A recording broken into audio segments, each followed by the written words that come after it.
Assalamualaikum warahmatullahi wabarakatuh.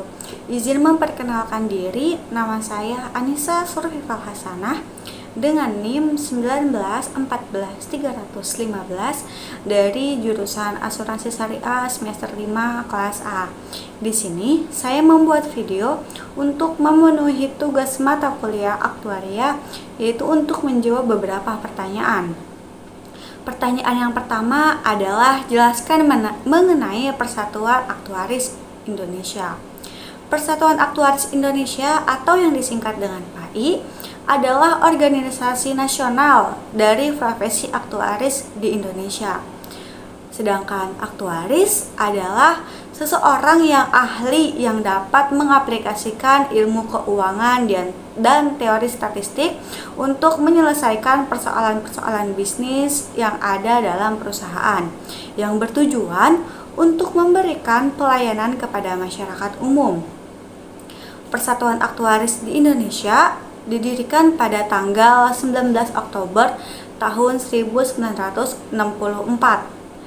Selain itu, Persatuan Aktuaris Indonesia mengeluarkan petunjuk standar praktik dan kode etik aktuaris yang berisi panduan praktik yang profesional dan standar kode etik yang dijalankan. Petunjuk ini membantu para anggota mengenai standar profesi yang dianggap wajar dilakukan dan berbagai kesempatan yang mereka hadapi. Pertanyaan yang kedua adalah faktor premi dalam asuransi kendaraan bermotor.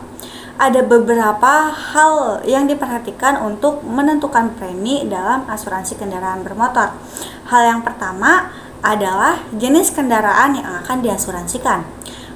Perbedaan pembayaran premi tidak lepas dari jenis kendaraan yang diasuransikan. Semakin mahal harga kendaraan tersebut dan masa produksinya masih baru, maka premi yang dibayarkan pun akan semakin tinggi. Karena pada kendaraan generasi baru memiliki fitur yang canggih dan apabila ada kerusakan memakan biaya yang cukup tinggi. Maka dari itu premi yang dibayarkan pun akan tinggi. Yang kedua adalah penggunaan kendaraan. Kendaraan yang diasuransikan digunakan secara pribadi atau perjalanan dinas. Apabila digunakan secara pribadi, maka resiko yang akan timbul pun rendah. Apabila dilakukan untuk perjalanan dinas seperti mengirim barang atau pergi keluar kota, itu kan resikonya tinggi. Jadi semakin tinggi resiko, maka premi yang dibayarkan pun akan semakin tinggi. Semakin rendah resiko, maka premi yang akan dibayarkan pun akan semakin rendah.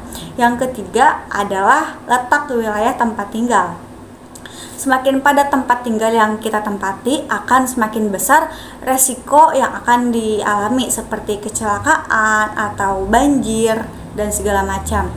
Karena kecelakaan tersebut akan mengakibatkan kerusakan yang besar kepada kendaraan, maka premi yang akan dibayarkan pun akan semakin tinggi.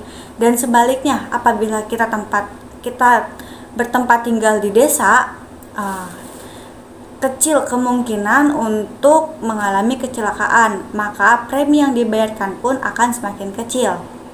Yang keempat adalah usia kendaraan itu sendiri. Semakin tua usia kendaraan yang akan diasuransikan, maka akan semakin mahal pula premi yang akan kita bayarkan. Semakin baru mobil itu, maka akan semakin rendah juga premi yang kita bayarkan. Jika kendaraan yang kita asuransikan merupakan kendaraan yang tua, seperti mesin, kaki mobil, atau badan mobil pun mengalami kerapuhan. Jadi semakin tua kendaraan tersebut akan memunculkan resiko semakin tinggi. Jadi premi yang dibayarkan pun akan semakin mahal. Cukup sekian video dari saya. Kurang lebihnya mohon maaf. Wassalamualaikum warahmatullahi wabarakatuh.